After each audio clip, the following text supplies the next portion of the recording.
Oh, I was going to tell you this off the tape, but I've got it on already. If you want to get up and leave, because what I'm going to tell you right now is I don't have anything really in-depth or original to say. My usual commentary kind of failed me. Didn't do such a good job on this. And my other commentary that I've really been favoring is Dr. Bergsma, and he pretty much says things simply. There's no brand new insights into what something means or anything like that. So it's just about what Jesus is saying. That's all I'm going to talk about tonight. Yeah. So if you want to get up and leave, you're welcome to do that. Okay. All right. Notice I jump right into starting so that you don't. All right. The Lord be with you. A reading from the Holy Gospel according to Luke. Jesus told his disciples a parable. Can a blind person guide a blind person? Will not both fall into a pit? No disciple is superior to the teacher. But when fully trained, every disciple will be like his teacher. Why do you notice the splinter in your brother's eye, but do not perceive the wooden beam in your own? How can you say to your brother, "Brother, let me remove that splinter in your eye," when you do not even notice the wooden beam in your own eye? You hypocrite! Remove the wooden beam from your eye first, then you will see clearly to remove the splinter from in your brother's eye. A good tree does not bear rotten fruit, nor does a rotten tree bear good fruit. For every tree is known by its fruit. For people do not pick figs from thorn bushes, nor do they gather grapes from brambles. A good person, out of the store of the goodness in his heart, produces good. But an evil person, out of the store of evil, produces evil.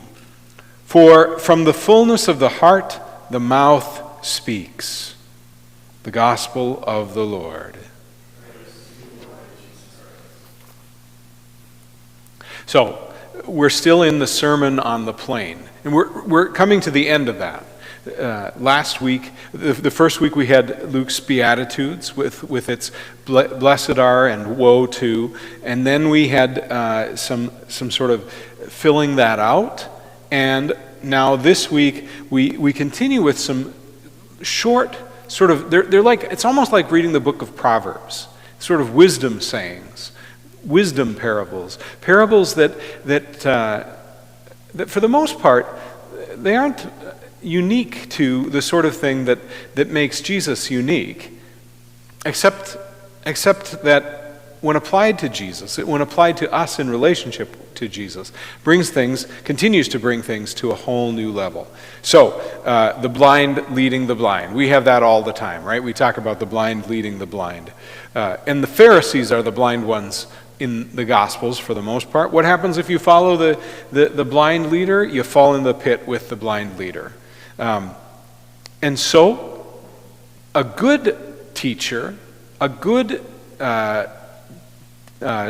disciple following a good teacher will become like their master. Nobody's going to get better than their master. And so, who's the good teacher? Well, it's Jesus, right? And Jesus will make us like him. And so, this passage just tells us who should be our role model, right?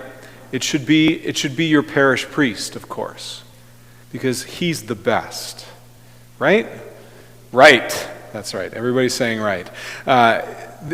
It should be Jesus, right? Because he's perfect. Your parish priest is. I know. Everybody here thinks he's perfect, but he's not. And not only is the teacher in what he says going to be perfect, but Jesus' way of life is also perfect, right? Jesus talks about us carrying our cross with him, so following him all the way to the cross. And this is the thing with a lot of our leaders in our world, and a lot of the people that are looked up to in the world. Even the great philosophers, the great politicians, the really great ones. Oftentimes, their personal lives were such that their friends didn't follow them, at least not in that. Perhaps they thought they had some good ideas, but they didn't follow them in their whole way of life. Or if they did, they knew that that way of life was not going to lead them to a good spot.